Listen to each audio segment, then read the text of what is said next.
Hey guys, how's it going? Hope you're doing well. My name is Crown, and today I'm going to read you some very interesting stories that I hope that you're gonna love. And now, without further ado, let's go!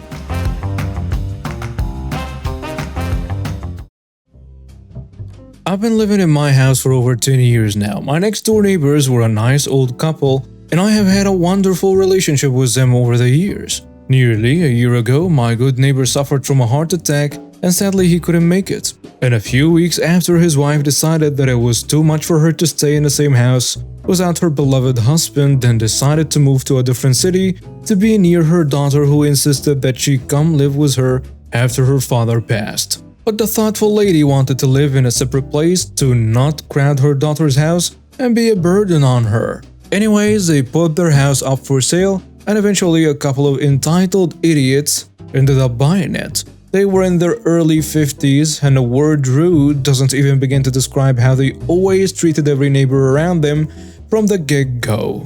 Demanded them to do some major changes to their own houses because it's looking bad to them whenever they look at it. Clearly, the wife, Karen, was on the HOA board back in the community they were living in. So yeah, you could get where the demanding part is coming from. She was used to this, and it seems that she got her way most of the time. One day she came to my doorstep, rang my doorbell, and demanded that I invite her in so she could discuss a serious matter with me. I complied with her nonsense. Not because I have to, but just because that's how I was raised. It was all about good manners to me. I let her in, sit her down, and get her some fresh juice. She makes a snarky comment about the juice, but I let it slide. At the end of the day, she's a guest and she's in my house, so I tolerated her nonsense a bit more than usual. Then she starts talking about how her son is planning on getting married 6 months from now, and how he's been looking lately for a house to live in after he ties a knot. More like they are looking for a house for him since he can't afford crab himself. They want to buy him a house. Up until this point, I had no idea what the hell I was supposed to do with all of this pointless information given to someone like me. I mean, yeah, congratulations and all, but okay, why are you telling me this? Do you want me to lend you some money, or what exactly do you want from me? I had no idea. That is until she started spouting the most insane, entitled demands anyone has ever asked of me. I want to buy your house for my son. I didn't realize it at first. It went right over my head. I was like, okay, what house? As far as I know, I don't own any houses other than this one I'm living in. So you must have been mistaken about something. Whatever house you're interested in buying, it's not really mine. At the time, I didn't even think that she would dare ask me or anyone else something like what you're all thinking right now. She then asks me, "Isn't this your house? You're the owner, right? You're not renting it." Well, yeah, this house is mine. But what does that have anything to do with what you're asking me about? Everything. It has everything to do with what I'm talking to you about. Because the house I want you to sell me is this house. I didn't believe what I just heard for a second. I had to ask her a couple more times just to make sure she meant this house I've been living in for 10 years now. When it dawned on me, I couldn't help but ask her, "Okay, so after I sell it to you, where am I supposed to go?" And her answer was, "That isn't really my problem, is it? I mean, you could go wherever you want to go. I don't know, try another state or something. That's your choice. I don't want to force anything on you." I just couldn't help it. I jumped out of my seat instinctively and screamed, "Get out." She seemed genuinely confused, as if she didn't know what the hell she just said. She asked me, "What? What's the meaning of this?" I kept shouting, "Get out of my house right now. Are you freaking mad?" She flirted some nonsense in return on her way out, but eventually went back to her house after she stopped for a bit right in front of mine and started calling me names. And she didn't move until I threatened to call the cops and tell them that she was harassing me. After this encounter, she started making my life a living hell. She tried annoying the hell out of me in hopes that she could drive me away from my own home. Even had her brat send thugs to my doorstep and office to intimidate me into selling my house to them. One day, I returned to my house and found my teenage kids freaking out and my daughter shaking and crying in the front yard. And when I asked them what's wrong, they said, "There is a snake in the house." What? A snake? In my house? Since when do we get snakes in this area? It's not even possible seeing things like that where I live. I called 911 and animal control and they arrived within 15 minutes after asking us to stay outside. They went in and started searching for it, and after 35 minutes, they managed to catch the snake. But they stayed for another 30 to excessively search for more snakes since we had no idea how many of them were there. While all that happened, most of the nearby neighbors stood by us outside our house to check what's going on.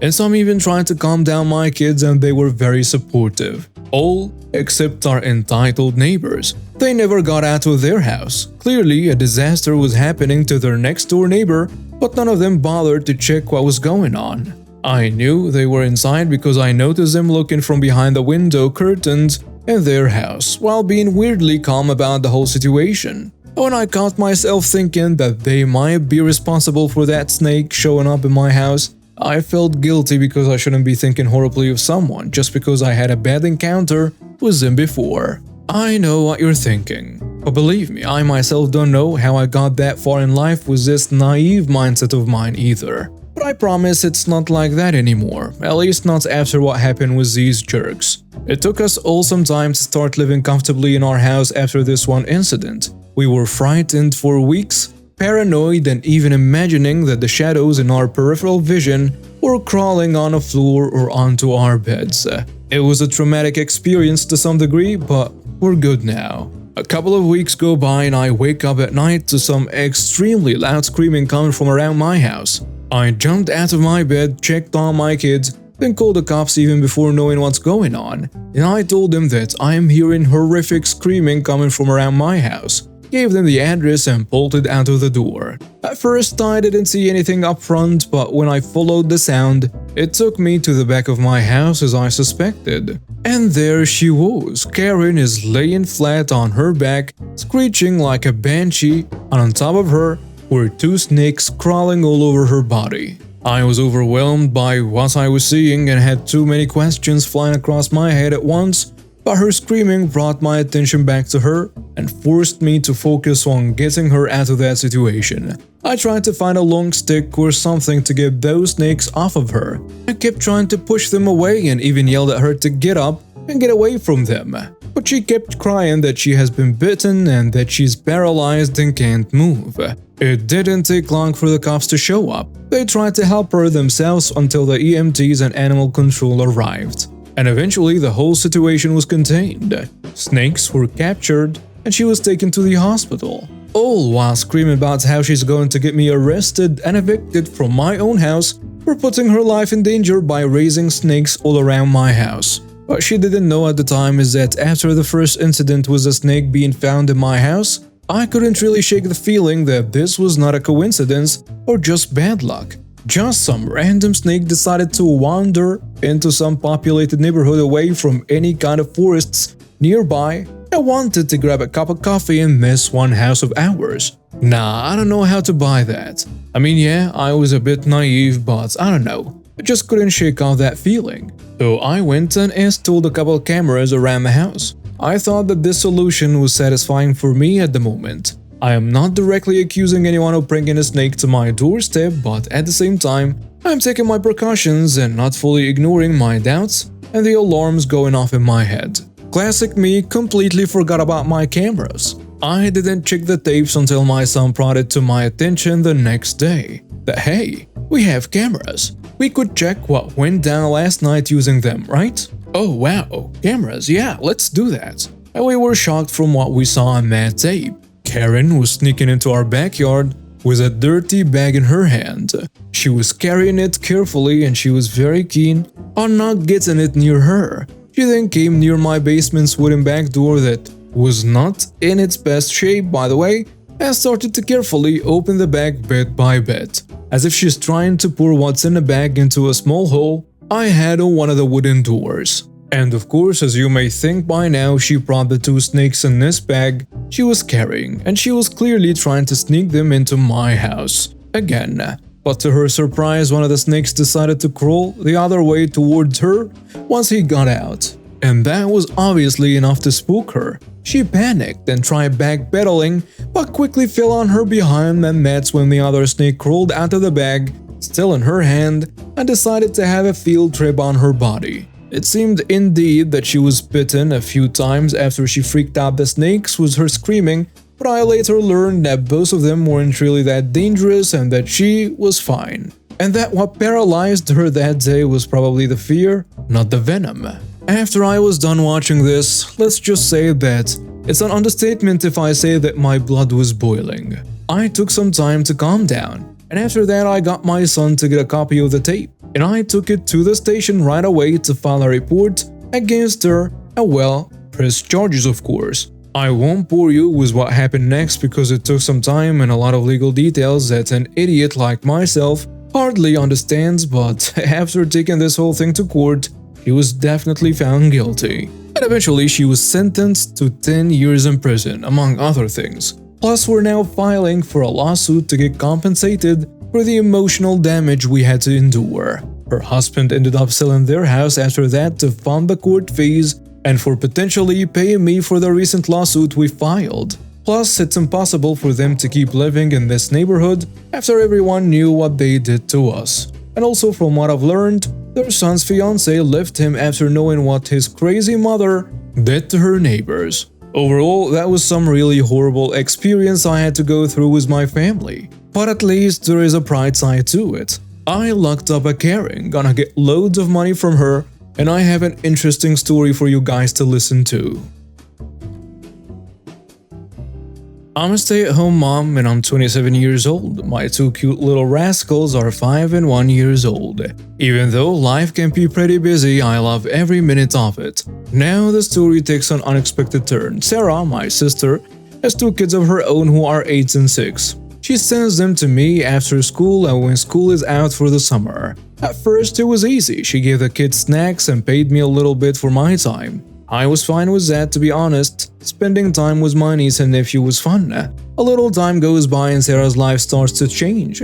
She meets this guy and wouldn't you know it, they get along like 2 ships passing in a night. He has 2 kids from a past union, but they live out of state. Now Sarah tells me that they are going to get married and that her fiancé's kids will be moving in with us. Now things start to get more difficult. I tell Sarah that I'd like to meet our new family members before taking on full-time babysitter duties. Seems like a fair request, doesn't it? Sarah, on the other hand, doesn't agree. She told me that they want to start being a mixed family as soon as possible, which means treating all the kids the same.